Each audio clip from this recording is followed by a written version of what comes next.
म्हणजे आपल्याला उद्या कशा पद्धतीने वर्किंग करायचं आणि उद्या मार्केट कसं राहू शकतं. एक्झॅक्टली आपण ज्या ज्या पद्धतीने प्लॅनिंग केलं त्या त्या पद्धतीने मार्केट आज त्याच लेवलवर रिस्पेक्ट केलाय. आपला एक झोन होता बाइंग झोन, जो बँक निफ्टीमध्ये ऑलरेडी आपण ड्रॉ करून सांगितलं होतं, की तुम्हाला हे पण मी सांगितलं होतं की तुम्हाला जे पण ट्रेडिंग करायचं आहे जरासं कॉल साईडला एंट्री घ्यायची आहे. ह्या लेवलच्या वरती ब्रेक केल्या केल्या तुम्हाला इथे कॉल्सच बघायचं, कारण हा पूर्ण व्ह्यू जो आहे तो पूर्ण बाईंगचा आहे. आणि ऑलरेडी बघा 50% तरी टार्गेट डन केलंय.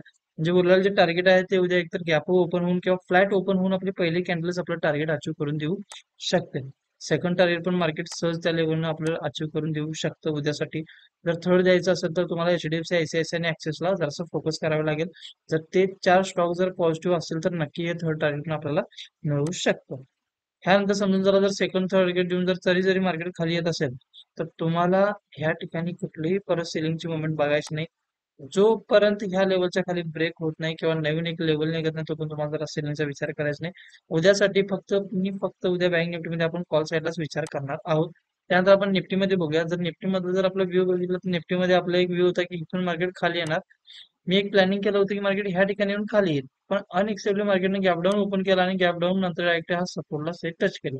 आता हा एक झोन असा आहे की मार्केट इथं सपोर्ट करून थोडं जर असं एक मुवमेंट दाखवू शकते, पण ते कुठेपर्यंत दाखवू शकते किंवा कुठून रिजेक्शन येऊ शकतं हे पाहण्यासाठी तुम्हाला एकतर सकाळी 9:15चं प्रिडिक्शन आपल्याला म्हणजे आपल्या ग्रुपला आल्यावर तुम्हाला तिथे समजून जाईल. थोडं जरासं प्रिडिक्शन करायचं अजून थोडंसं पेंडिंग आहे. तर मला जाऊन अजून जरा बॅक टेस्ट करायचं आहे. कमीत कमी ह्याला 15 ते 20 मिनिट लागणार आहेत. त्यामुळे हे जे प्रिडिक्शन आहे हे तुम्हाला उद्या येऊन जाईल. पण जस्ट व्ह्यू जर बघितला तर आता जर तुम्ही बघितलं तर मार्केटने एक डाऊन मुवमेंट केलाय. थोडं जरासं अप जायला पाहिजे आणि हे अप माझ्या हिशोबाने ह्या लेवलपर्यंत किंवा ह्या रेट कॅनच्या हायपर्यंत अप असू शकतं आणि परत मार्केटनं नवीन लो ब्रेक करू शकतो. ओके, हा एक छोटासा निफ्टी आणि बँक निफ्टी मधला व्ह्यू आहे.